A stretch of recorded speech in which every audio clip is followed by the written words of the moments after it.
కుదరదు అంటున్నారని వచ్చేసామండి. ఇక రాజమండ్రి పై నుంచి రైలు కింద నుంచి లండన్ నుంచి లడికినాడు రాత్రి వచ్చేసానండి.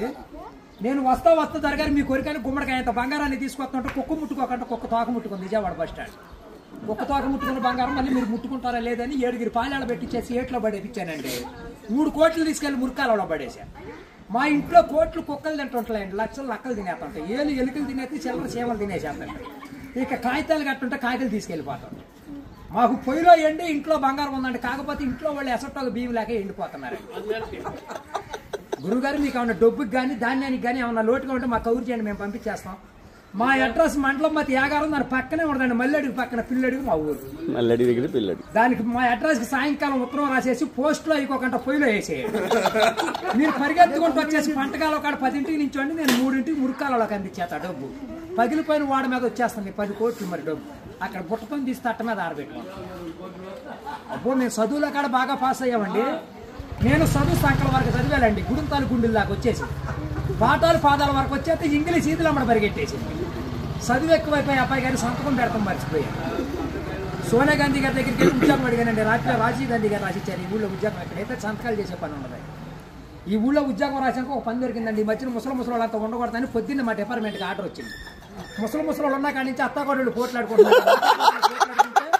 అత్తలు అడుగులో పడిపోతుంది, కోళ్ళు వచ్చి గొంతులో పడిపోతుంది, మంచం ఎక్కేస్తుంటే అల్లుడు అడుగు మీద కూర్చోండి. అందుకని ముసలి వాళ్ళంతా తీసుకెళ్లి మెగాస్టార్ చిరంజీవి గారి దగ్గర చేర్పిస్తున్నాం.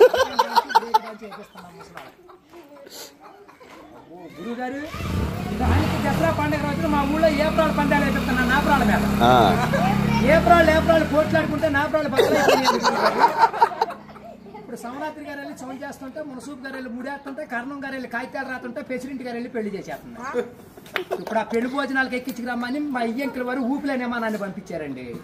విమానానికి ఊరు చివరికి వచ్చాక ఊపి ఎక్కిపోయి కృష్ణానదిలో పడిపోయింది. నేను వచ్చి మీ బాజార్లో పడిపోయింది. ఇవాళ ఛార్జీకి మీరు 500-600 ఇచ్చారంటే ఛార్జీ డబ్బులు పెట్టుకొని వెళ్ళి కాకినాడ వెళ్ళి కాఫీ తాగి అక్కడ మీ పేరు పేపర్లో వేసేస్తారు. ఈసారి గారు ఇప్పుడు రాబోయే కాలానికి కాబోయే సీఎం గారు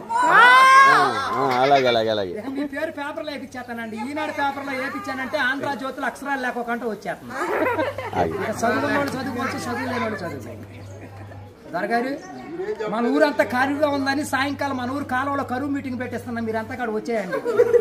ఇప్పుడు కాలువలో కరువు మీటింగ్ పెట్టించి నూతులో టిక్కెట్లు ఇప్పించి ఏట్లో సినిమా చూపించి బుడమెట్లో చూపిస్తున్నా బురకత. అక్కడ నీటి మీద తామరాకులు వేసి తామరాకుల మీద కుర్చీలు వేసి కుర్చీల మీద కూర్చోబెట్టించి మనిషికి 50,000 లోన్ ఇప్పించారు. 50,000 లోన్ దొరగారు ఇప్పుడు మాకు 7 అంతస్తుల మేడ, 25 పాడి గేదలు, 10 మంది పాలేళ్లు, 7 దున్నపోతులు ఉంటాయండి మా ఇంట్లో.